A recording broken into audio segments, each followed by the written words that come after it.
Hey, hello and welcome future doctors. So today here we are going to discuss about some important PYQs of work, energy and power. As you know that guys, this chapter is also important obviously. तो इसके जो important PYQs हैं, previous year questions है, वो हम discuss करेंगे यार बढ़िया से, और अपने जो concept है वो strong करेंगे, अपने जो doubts हैं वो clear करेंगे, जिससे कि अपने एग्जाम में आने वाले इस टाइप के जो भी क्वेश्चंस होंगे हम उनको सॉल्व कर सके और विदाउट एनी मिस्टेक। ओके, सो ये हमारा मेन जो सीरीज है इसका मेन मोटो है दोस्तों।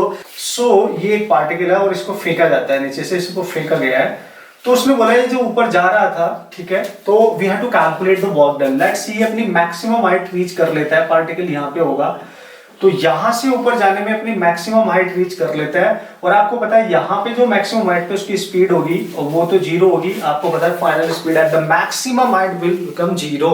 This is the main thing. So you just understand कि कंसेप्ट क्या है। उसने बोला कि जब ये ऊपर को जा रहा था तो लेट्स ये कहीं पे यहाँ होगा या फिर यहीं पे मान लेते हैं, तो जो ग्रेविटी का इफेक्ट है वो तो डाउनवर्ड है भाई। ग्रेविटी का इफेक्ट तो डाउनवर्ड है, ग्रेविटी का जो फोर्स है तो डाउनवर्ड है। सो बॉडी जा रही है अपवर्ड, ग्रेविटी का इफेक्ट है डाउनवर्ड। नाउ यू कैन सी, यानी जो बॉडी है वो मूव कर रही है अपवर्ड, ठीक है, उसका डिस्प्लेसमेंट हो रहा है अपवर्ड डायरेक्शन में, आप देख सकते हो, और उसमें जो ग्रेविटी का फोर्स है वो डाउनवर्ड डायरेक्शन में। So they are opposite to each other, मतलब जो बॉडी का मोशन है वो opposite to the gravitational force है। ये तो क्लियर है कि यहाँ से जो वर्क डन आने वाला है दैट इज नेगेटिव, ये तो क्लियर है। आप ऑप्शन चेक करें, जो पॉजिटिव वाले उनको हटा दे पहले से, ठीक है। So they are opposite to each other, you can see 180 degree. और बचपन से पढ़ते आ रहे हो यार आप, वर्क डन जब आपने कैलकुलेट करना है तो कंसेप्ट, सो ये मेन पॉइंट है। कंसेप्ट क्या है इसमें, तो कंसेप्ट वर्क डन वही है जो बचपन से पढ़ते आ रहे हो, वही अप्लाई करना है, फोर्स एस कॉस थीटा।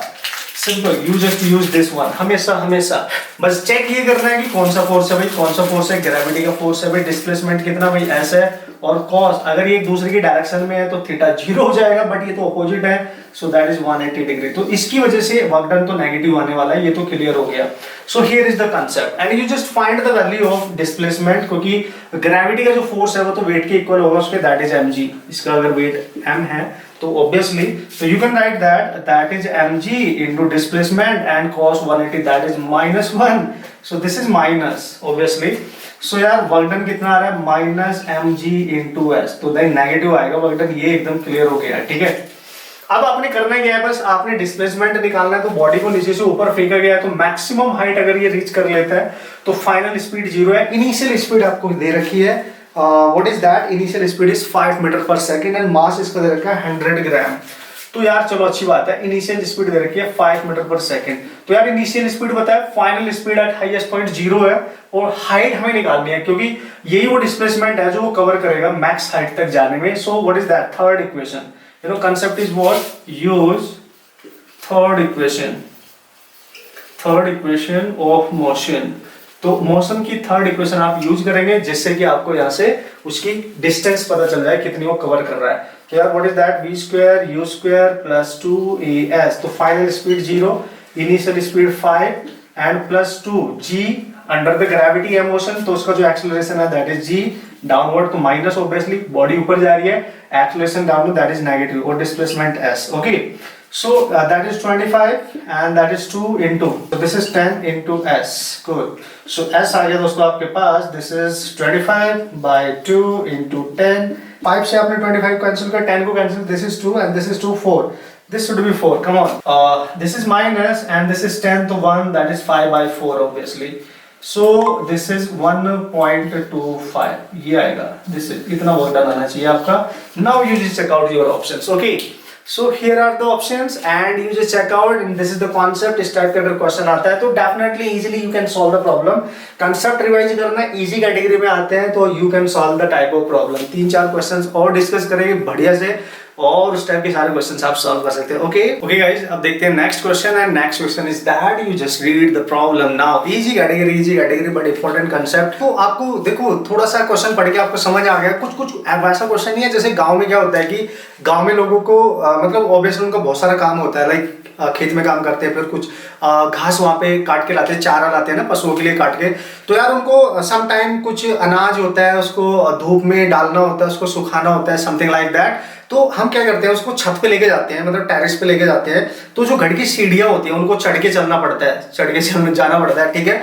तो लाइक ये कहीं ना कहीं आपने सुना या देखा होगा, ऑब्वियसली किया भी होगा कुछ लोगों ने, तो जो गांव में रहते हैं ऑब्वियसली, तो अपने सर पे बहुत भार लेके, मतलब वेट लेके हम छत पे चढ़ के जाते हैं, चढ़ के जाते हैं, चढ़ के जाते हैं। तो बिल्कुल वही सिचुएशन है जब आपने जब सीढ़ी पे चढ़ना ही स्टार्ट किया होगा, पहला स्टेप लिया होगा, फिर दूसरी पे पैर रखा होगा, फिर तीसरी पे, फिर चौथी पे, ऐसे ऐसे उनकी एक पर्टिकुलर हाइट है, वो हाइट ऐड होती जाएगी, ऐड, फिर आप छत पे चले जाते हो, टेरेस पे, तो जो आपने टोटल हाइट कवर कर ली ना नीचे से ऊपर जाने में, वही हाइट यहाँ पे लेनी है। और आपने देखा होगा आप थक जाते हैं ऐसे ऐसे समथिंग लाइक दैट आप करने लगते हैं, ठीक है, क्योंकि आपने एक पर्टिकुलर हाइट पे आपने अगेंस्ट द ग्रेविटी काम कर रहे हो, आप ऊपर को जा रहे हो, ठीक है, और वो भी वेट लेके जा रहे हो, तो थक जाते हैं। उसी टाइप का क्वेश्चन है कि क्लाइंबिंग करने में, नीचे से ऊपर जाने में कितना वर्क डन करना पड़ा होगा इस सिचुएशन में। ओके, तो देख लेते हैं हम इसका कॉन्सेप्ट, जल्दी से इसको सॉल्व कर लेते हैं। ओके, कुछ आप ऐसे समझे, इस तरीके से एक स्टेप, फिर ऐसे, फिर ऐसे, और ये ऐसे ही फिर चलता रहेगा ऐसे, ठीक है, ऐसे ही आगे तक जाता रहेगा। तो ये आपका फर्स्ट स्टेप है, यू कैन से, जो मैन है वो यहां से चलना स्टार्ट करता है। अब उसने इससे इस पे जाना है, ओके, इससे इस स्टेप पे जाना है, step 1, step 2, step 3, step 4 and so on, 20 तक जाना है उसने, ठीक है। तो 1 से 2 यानी स्टेप 1 को कवर करने के लिए उसको ये हाइट कवर करनी पड़ेगी, दैट इज H1, फिर ये हाइट कवर करनी पड़ेगी, दैट इज H2, फिर ये हाइट कवर करनी पड़ेगी, that is H3। Her step की एक हाइट है पर्टिकुलर, और ये 20 स्टेप तक जाएगी। तो उसने बोला फर्स्ट एक ईच स्टेप की जो हाइट है वो सेम है। तो पहले वाले स्टेप की जो हाइट दे रखी है आपको, वो दे रखी है दोस्तों कि जब आप एक स्टेप से दूसरे स्टेप जाते हैं तो कितनी हाइट आप कवर कर लेते हैं चलने में, 0.25 मीटर, दिस इज 0.25 मीटर, इतनी। तो यार अगर वो टोटल हाइट देखे यहाँ से जहां तक भी वो जाएगा, ग्राउंड से जहां तक भी छत पे जाना है, टेरिस पे जाना है उसने, लेट्स सी, तो टोटल हाइट कितनी होगी, एक स्टेप में वो कवर कर रहा है 0.25 और टोटल स्टेप ले रहा है 20 या व्हाटएवर जो भी लेगा, तो 20 इंटू फर्स्ट स्टेप की height, and this is your concept, this is 20 into 0.25। ये आप पहले ही कर ले कि यार टोटल इतनी हाइट कवर करने वाला है 20 स्टेप को कवर करने के लिए, ओके। एंड व्हाट, ये आप मल्टीप्लाई करें, आप देख सकते हैं क्या आया आपके पास निकल के, ठीक है। अब let's see, we have to calculate the work done. ये इसके सर पे, इसके हेड पे भी एक कोई लोड रखा हुआ है, एंड दैट इज व्हाट, इसका जो मास है मैन का, mass of the man is what is that 50 kg। जो मास है इसके सर पे जो रखा है, लोड रखा हुआ है 20 kg, ठीक है, दिस इज 20 kg। तो ओवरऑल वेट कितना इस हाइट को कवर करेगा, इसका वेट मतलब इसका मास प्लस इसका मास, ओके, ये इसको कवर करके जाएगा। तो यार आफ्टर ऑल ये जो बंदा है ये नीचे से ऊपर जाना है, तो इसने टोटल हाइट इतनी कवर करनी है। तो हाइट की वजह से जो एनर्जी स्टोर करेगा वही तो वर्क डन है। So what is that, the work done is, जो ये क्लाइंबिंग कर रहा है, ऊपर को जा रहा है, दैट इज mgh। हाइट की वजह से जो वर्क डन करना पड़ता है, जो टोटल एनर्जी वो स्टोर करेगा due to its position, that is the potential energy that is stored in the form of the work done. And this is the concept, you just understand here, this is the concept to solve this problem, so you can just understand. तो mass क्या लेना है, total mass लेना है, यहाँ पे total mass लेना है, यानी आप mass of the man plus mass of the Lord जो उसके सिर पे रखा है इनटू जी, तो आपका हाइट एंड टोटल हाइट 20 के 20 स्टेप की टोटल हाइट। बस सारे वैल्यू पुट करो यार, हो गया ये, और क्या है इसमें, हो गया, कैलकुलेशन करो, फिजिक्स यहाँ पे खत्म हो चुकी है बॉस, ठीक है। So what is this 50 plus 20, that is 70 and g 10 और height है इसकी 20 into 0.25, okay। तो ये वाला जीरो, ये वाला जीरो, ये दो जीरो ले लो, तो ये पॉइंट यहाँ से कैंसिल हो जाएगा।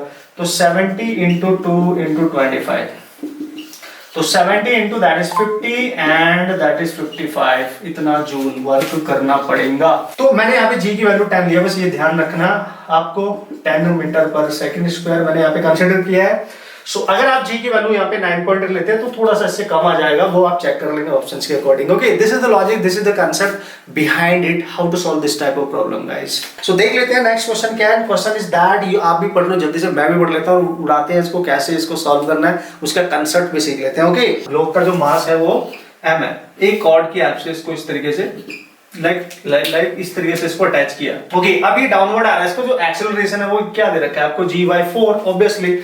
तो यार अगर ये डाउनवर्ड आएगा तो वो पूछ रहा है कि ये जो कॉर्ड है, ये जो कॉर्ड है, ये जो स्ट्रिंग है, रस्सी है, कॉर्ड है, ओके, इसमें इसके थ्रू कितना वर्क डन किया गया, लाइक ये आपसे पूछा जा रहा है। तो इसका जो वेट होगा तो डाउनवर्ड नहीं होगा। You just make the feud diagram and you will definitely get the answer. इसमें कोई ऐसा बड़ा साइंस नहीं है दोस्तों, सिंपल फ्यूड डायग्राम आपने बनाना है, उस पर नेट फोर्स देखना है क्या, उससे जो क्वेश्चन आपका हो जाएगा। ओके, अब वो क्या कहना चाह रहा है कि यार इसके थ्रू कितना, देखो ये है कॉर्ड और इसमें टेंशन होगा, और टेंशन कहां पे क्रिएट होता है हमें सबको पता है, जहां पे ये स्ट्रिंग इस मास को अटैच कर रहा है यहाँ पे, और टेंशन हमेशा बॉडी, ये बॉडी है इससे अवे होगा, यानी अपवर्ड डायरेक्शन में होगा, टेंशन होगा इसमें अपवर्ड, तो ये कॉर्ड की बात कर रहा है। सो कॉर्ड में जो टेंशन है वो टी है, तो इसके थ्रू कितना वर्क डन होगा ये आपसे पूछा जा रहा है।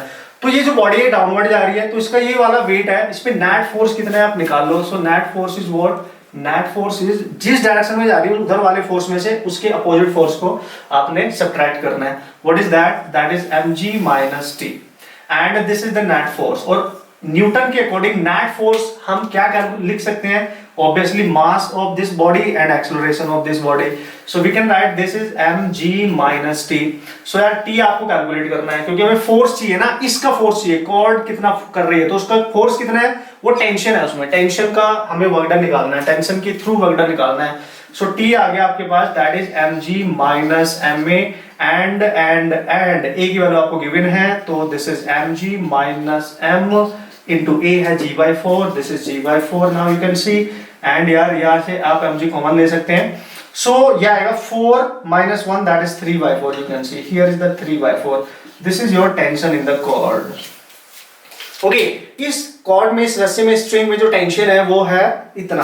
अब देखो बॉडी जा रही है डाउनवर्ड, टेंशन है upward, now you can C body जा रही है डाउनवर्ड, टेंशन है अपवर्ड, तो एक दूसरे के अपोजिट, डिस्प्लेसमेंट नीचे, टेंशन ऊपर, एक दूसरे के अपोजिट। तो कॉर्ड में जो टेंशन है वो अपवर्ड है, तो एक दूसरे के अपोजिट में 180 डिग्री पे है। So what is the work done, what is the work done, work done होता है force into displacement into cos theta. Obviously this is the expression now. अब फोर्स कौन सा लेना है आपने, ये tension in the string, T, displacement कितना है, तो this is D into cos of theta, that is 180 degree. तो एक चीज तो क्लियर है, ये क्वेश्चन का आंसर भी नेगेटिव आने वाला है, ये तो बिल्कुल क्लियर है। जो पॉजिटिव वाले हैं उनको तो पहले ही हटा दो आप, है ना, यहीं से देख के तुम्हें पता चल जाएगा। T की वैल्यू पुट करो, देखो ये रही 3mg/4 into D and cos 180 that is minus. So here we go now, this is your final answer mgd, you just check out the option, this is your final answer in this situation, that is the good question as well। okay, so concept भी आपने देखा यार किसके through पूछ रहा है ना, ये भी समझना है, और क्वेश्चन को कैसे डील करना है वो भी समझना है। and what is the concept behind it, concept is just you just make the figure diagram and you just use this expression to solve the problem।